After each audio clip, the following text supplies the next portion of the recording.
So we have this circle, and there are two smaller circles within that larger circle, and they are externally the two circles inside are externally tangent to the larger circle.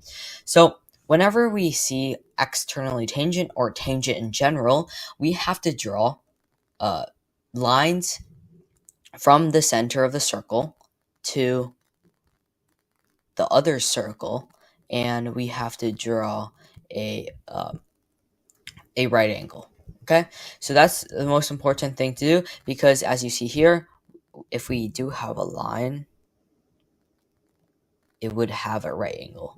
In this problem, it's not really that useful, but in other problems where you do have the line that's next to the circle, touching the circle, make sure to draw um, the line from the center of the circle to the actual line touching the circle. And yeah, okay, so as you see here, we have radius of 3 and 2, and since this circle, the second largest circle, has a radius of 3, we can draw a a line to the point of tangency, and as you see, it's also a radius of 3, so we're going to mark that. Okay, so that we could do the same for the other circle, although we already have the line of tangency.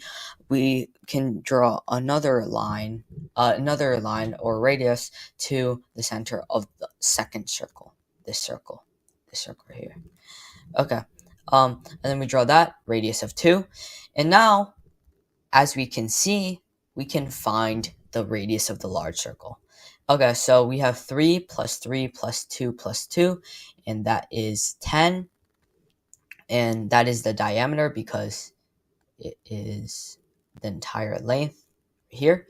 And since it is the entire length, it is the diameter, and we divide by 2 to find the radius, which is 5. So the radius of the large circle is 5, so it's around somewhere over here. Radius of the large circle is 5. And then we can find the area of the shaded region.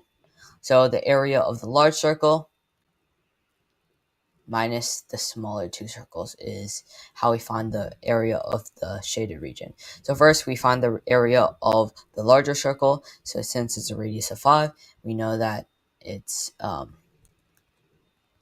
pi r squared. Do not memorize formulas, memorize concepts, as you know. So pi r squared is the area of the circle. R is the radius is 5 for this instance, so that means the area of the large circle is 25 pi. And as you see here, we can find the circle, the area of the smaller two white circles, and they are pi r squared. So radius is 3 for the second largest circle, and that means the area is 9 pi. The other circle has a radius of 2, so that means the area is 4 pi. And we add these two numbers up because it is the area of these two circles. So the areas of these two circles combined is 13 pi. And then we can subtract that from the area of the large circle because we're trying to find the shaded region, not the white region.